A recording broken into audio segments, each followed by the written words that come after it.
ఇర్మీతో ఏం మాట్లాడాడు? నువ్వు తల్లి గర్భములో నీకు రూపం రాక మునిపే, నీకు అవయవాలు ఏర్పడక మునిపే నేను నిన్ను ఎన్నుకున్నానయ్యా, నేను నిన్ను కోరుకున్నాను, నిన్ను చూశానంటున్నాడు. కానీ ఇక్కడ అంటున్నాడు మాట ఏంటో తెలిసిన?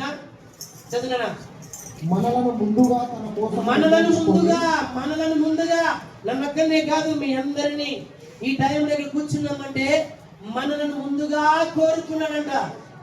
ఇప్పుడు ప్రస్తుతంగా ఈ లోకంలో ఆలోచన చేస్తే పెళ్ళైన కొద్ది రోజులకి ఏమన్నా శుభవార్త, ఏం తల్లి ఏమన్నా విశేషమా, ఏమో తల్లి ఏమన్నా మంచి మాట అని అంటున్నారు. కానీ నువ్వు వివాహమైనాక కోరుకునే నీ ఆశ అది. కానీ దేవుడు ఎప్పుడు కోరుకున్నాడు మనల్ని?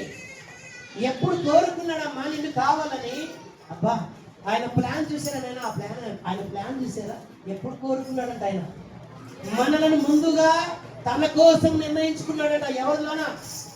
మనల్ని ముందుగా తన కోసం నిర్ణయించుకున్నప్పుడు మనల్ని ఎక్కడ పెట్టాడు ఆయన? క్రీస్తులో పెట్టాడు ఆయన. ముందుగా ఆయన క్రీస్తులో మనం ఏర్పరచుకున్నాను. ఆయన క్రీస్తులో మనం ఏర్పరచుకున్నంటే దేవుడు మనల్ని ఏర్పరచుకున్నాడట. చదివిన మాట, మనము తన ఎదుట పరిశుద్ధులమును నిర్దోషులై ఉండవలెనని జగత్తు పునాది వేయబడక మునిపే ప్రేమ చేత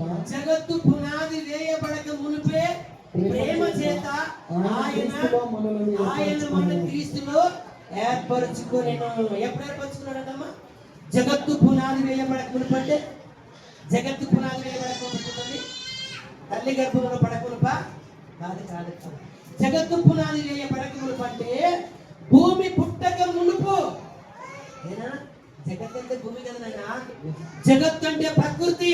ఈ పంచభూతాలు ప్రకృతి లేనప్పుడు ఇవన్నీ చేయక మునుపే నిన్ను కావాలని కోరుకున్నాడు. ఓకే, కానీ ముందుగాన్న మాట ఇప్పటికీ ఆయన కోరుకొని భూమి పుట్టి ఎంతకాలం అయింది?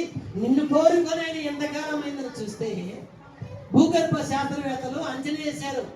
ఏ అంచనా వేశారంటే భూమిని పరిశోధించి భూగర్భాన్ని పరిశోధించి ఒక లెక్క కట్టారైనా. వారు లెక్క కట్టే లెక్క ఏమని చెప్తున్నారో తెలిసిన? ఈ భూమి పుట్టి 1500 కోట్ల సంవత్సరాలు అయిందంట. ఏంటంటే 1500 కోట్ల సంవత్సరాలు అయ్యింది. 1500 కోట్ల సంవత్సరాల కన్నా ముందే నేను కావాలని తండ్రి కోరుకున్నాను. ఆయన ఆలోచన చూశారా? నేను అమ్మా ఆశమాశ మాటలు కాదువి.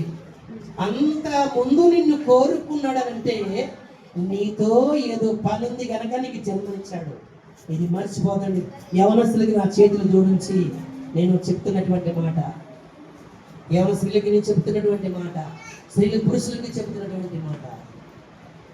నువ్వు కావాలని కోరుకున్నాడంటే, తల్లి గర్భములో నిన్ను నిలబెట్టుకున్నాడంటే నీతో ఏదో పని ఉంది. వివాహం చేసుకునే వాళ్ళు పిల్లలు మాకు వద్దని చేసుకోవాలైనా ఎవరు? ఒక ఆయన మాట అంటున్నాడు. ఆయనకి పిల్లలు లేరు. ఆయనకు బాధ వచ్చినప్పుడల్లా ఇంటి పక్కన వాళ్ళు సాయం చేశారు. ఒకరోజు తీవ్రమైన బాధ కలిగింది. 2 మనుషులు పట్టుకుని లేపుతూ లేవడు.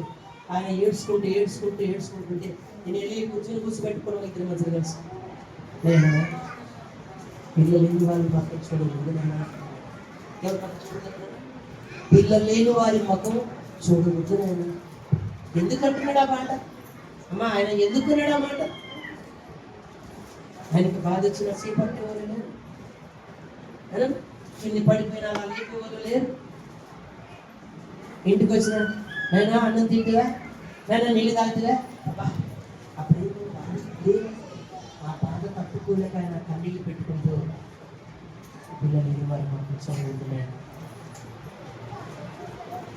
ఎందుకంటే జ్వరం వచ్చి పడిపోయింది. నేను కళ్ళతో తీసి కూర్చోబెట్టుకున్నాను. నాకు సొంతం సినిమానే కదా. అట్లా ఎందుకంటావులేనా? 2 రోజులు అయిందన్నా నాకు జ్వరం వచ్చి వచ్చేవాళ్ళు. మేము పోతే పని పోతుంటే కాదు పడిపోతాను. ఆయన ఏడుపు అంత ఇంత కాదు. ఒకసారి ఆలోచన చేయండి. ఈ మాట కాడ నిజంగా మీ మనసు ఆ పిల్లలు లేని మకంలోకి మీరు తొంగి చూస్తే ఎలా ఉంటుందో తెలుసు? అబ్బా చాలా భయంకరమైన పరిస్థితి. ఆ నొప్పి ఆ బాధ తట్టుకోలేని పరిస్థితి. అయితే తండ్రి అయిన దేవుడు నిన్ను నన్ను కోరుకుని నీకు నాకు జన్మనిచ్చాడనంటే నీతో ఏదో పని ఉందమ్మా, నీతో ఆయనకి ఏదో పని ఉంది.